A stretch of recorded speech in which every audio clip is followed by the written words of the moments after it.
আকাশবাণী আগরতলা। স্থানীয় সংবাদ পড়ছি সুমন ভট্টাচার্য। প্রধানমন্ত্রী নরেন্দ্র মোদী মন কি বাত অনুষ্ঠানে গর্ব প্রকাশ করেছেন একবিংশ শতাব্দীর ভারতে বিজ্ঞান নবায়নযোগ্য শক্তিকে সঙ্গে করে এগিয়ে চলেছে। আকাশবাণীতে গতকাল প্রচারিত এই অনুষ্ঠানে শ্রী মোদী ভারতীয় বিমান বাহিনীর গ্রুপ ক্যাপ্টেন শুভাংশু শুক্লার মহাকাশ থেকে প্রত্যাবর্তনের কথা বলেন।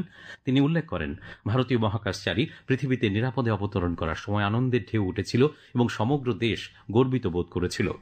প্রধানমন্ত্রী স্মরণ করেন 2023 আগস্টে চন্দ্রযান 3-এর সফল অবতরণ দেশে এক নতুন আবহ তৈরি করেছিল। তিনি বলেন, শিশুরা বিজ্ঞান এবং মহাকাশ সম্পর্কে কৌতূহল দেখাতে শুরু করেছে, মহাকাশ বিজ্ঞানী হওয়ার উচ্চাকাঙ্ক্ষা তৈরি করেছে।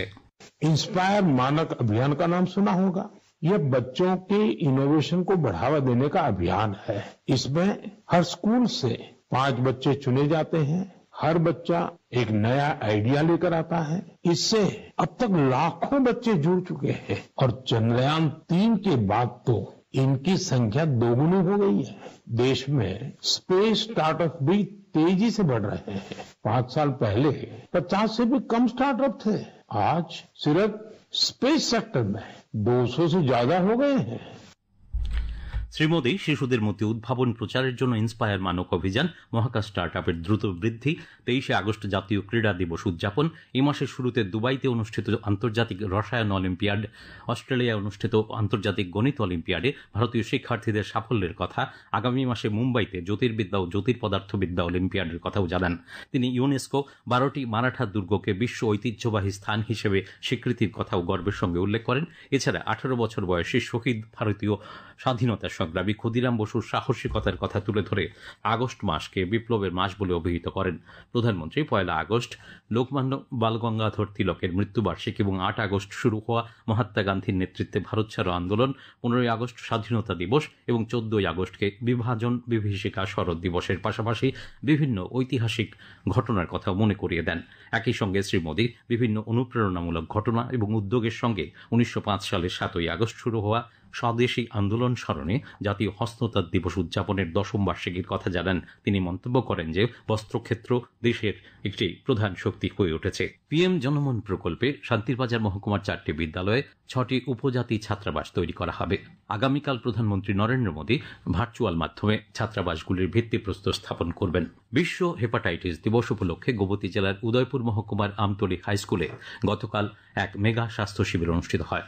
জাতীয় ভাইরাল হেপাটাইটিস নিয়ন্ত্রণ এবং হেপাটাইটিস ফাউন্ডেশন অব ত্রিপুরার যৌথ উদ্যোগে আয়োজিত এই মেগা স্বাস্থ্য শিবিরের উদ্বোধন করেন বিধায়ক জিতেন্দ্র মজুমদার। অনুষ্ঠানে তিনি বিধায়ক উন্নয়ন তহবিল থেকে একটি ইসিজি মেশিন হেপাটাইটিস ফাউন্ডেশনের কর্মকর্তাদের হাতে তুলে দেন।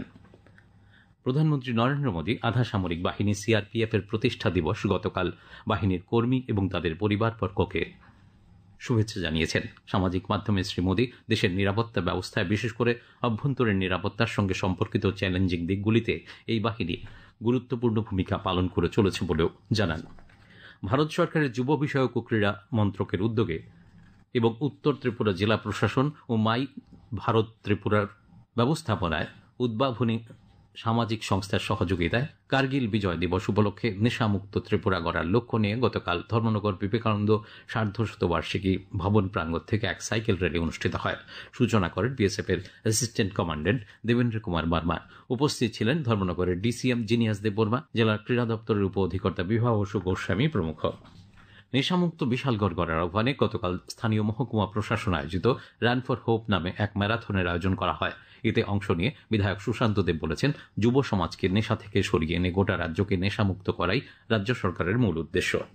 ত্রিপুরা ফুটবল অ্যাসোসিয়েশন পরিচালিত চন্দ্রস্মৃতি ঘরোয়া প্রথম ডিভিশন ফুটবল লিগ প্রতিযোগিতার গতকালের খেলায় 9 বুলার্স ক্লাব জয়লাভ করেছে। উমাকান্ত মিনি স্টেডিয়ামে নৈশালকে অনুষ্ঠিত খেলায় 9 বুলার্স ক্লাব 4-0 গোলে লাল বাহাদুর ব্যায়ামাগারকে পরাজিত করে।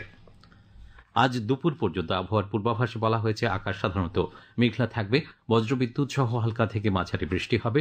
দক্ষিণ গোমতী সিপাহীজলা জেলার কোথাও কোথাও বজ্রবিদ্যুৎ সহ 2-1 পশলা ভারী বৃষ্টির সতর্কতা রয়েছে।